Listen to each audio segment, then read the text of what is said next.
dear students, how are you all? Hope you all are doing very good. Today students, we have to start our 13th chapter of class 5th, which is about natural calamities. Okay, let's start it. First of all, we are having the topic of natural calamities. What is it? A natural calamity is the effect of a natural event that causes great loss to the environment and human life. Natural calamities such as earthquakes, floods, cyclones may strike at any time. So natural calamity क्या है? एक natural event का effect जिसकी वजह से environment and human life का एक बहुत बड़ा लॉस होता है, उसको नेचुरल कैलेमिटी कहा जाता है. For example earthquake, flood, cyclone, tsunami, ये कुछ नेचुरल कैलेमिटीज है जो कभी भी कहीं भी आ सकती है विदाउट एनी वार्निंग. ओके, चलो. So first of all, we have to discuss about cyclone. Cyclone क्या है? They are strong and rotating winds common in coastal areas and are associated with heavy rains and high tides and even floods. Cyclones क्या है? Cyclones आपकी strong and rotating यानी कि इस तरीके से रोटेट करने वाली विंड्स होती हैं. कॉमनली आपके कोस्टल एरियाज में आता है एंड इसके साथ साथ heavy rains, high tides and even floods भी आ जाते हैं. सो साइक्लोन्स को फोरकास्ट यानी कि पहले ही फोरकास्ट किया जा सकता है वार्निंग सिस्टम के through along the coast line. And ये क्या करते हैं, अगर पहली वार्निंग दे दी जाती है तो इसके जो इफेक्ट्स होते हैं वो रिड्यूस हो जाते हैं. इसके थ्रू जो इफेक्ट्स कॉज हो सकते हैं they can be reduce by the alertness और बाय द वार्निंग्स. तो cyclone shelters also helps to reduce the loss of human life. इसके लिए क्या बना दिया जाता है? साइक्लोन शेल्टर बना दिया जाता है so that loss of life कम हो. Bold plantation helps to check the soil erosion. Plantation जो है वो बोल्ट करी जाती है सो दैट सॉइल इरोजन ना हो. ओके, बोल्टिंग क्या है? बोल्टिंग एक टर्म है जिसको यूज किया जाता है to describe when vegetable crops run to seed prematurely which can make them unusable. Bolting मतलब क्या? बोल्टिंग मतलब एक ऐसा टर्म जिसको हम यूज करते हैं किसको डिस्क्राइब करने के लिए, जब आपके जो वेजिटेबल क्रॉप्स है ये रन करते हैं to seed prematurely so that ये अनयूजेबल हो जाए. ओके, चलो. Now next we have earthquake. Earthquake क्या है? Earthquake is a sudden shaking of the earth caused by movements under the surface of the earth. Surface of the earth के surface के under जो आपका sudden movement होने लगता है जिसकी वजह से हमारा अर्थ शेक करने लगता है, that is called earthquake. So earthquake हमारा कॉन्स्टेंटली अकर करता है अराउंड द वर्ल्ड. ऑफन कभी कभी ये बहुत ज़्यादा स्मॉल होता है for people to feel it. और कभी कभी तो इतने स्मॉल मैग्नीट्यूड से स्मॉल रेंज से अर्थक्वेक आता है कि हम लोगों को उसको फील भी नहीं कर पाते हैं.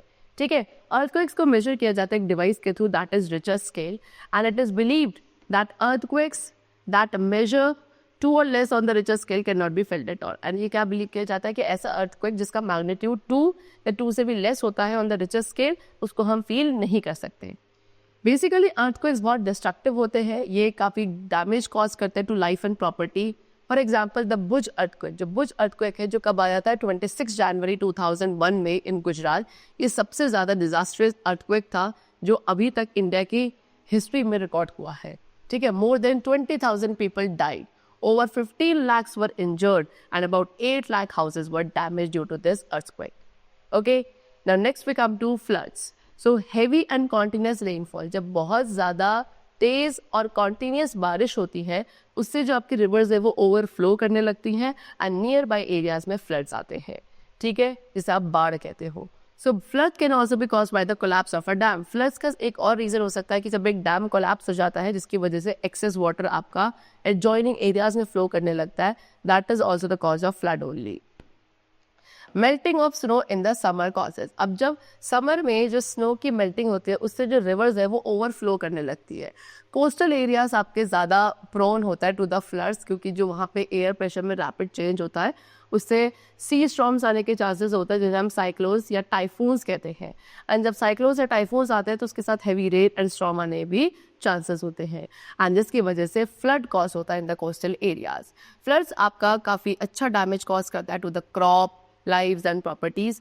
एंड फ्लड्स के साथ साथ बहुत सारी मोस्ट डेडलीस्ट डिजीजेस भी कॉज होती है like malaria, cholera, typhoid and dengue.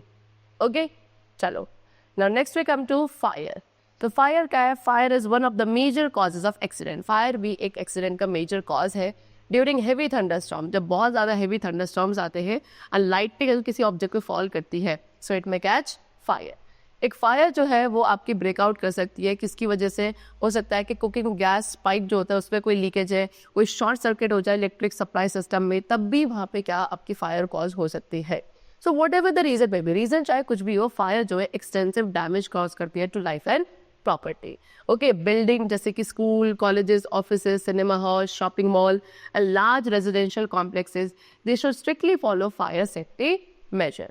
ठीक है, so कुछ फायर सेफ्टी मेजर्स गिवन है which we should follow. Number 1, a proper fire exit. So जितने भी ये बड़ी बड़ी बिल्डिंग्स होती है यहाँ पे एक प्रॉपर फायर एग्जिट होना चाहिए, एक फायर एक्सटिंग्विशर होना चाहिए विद इन द रीच.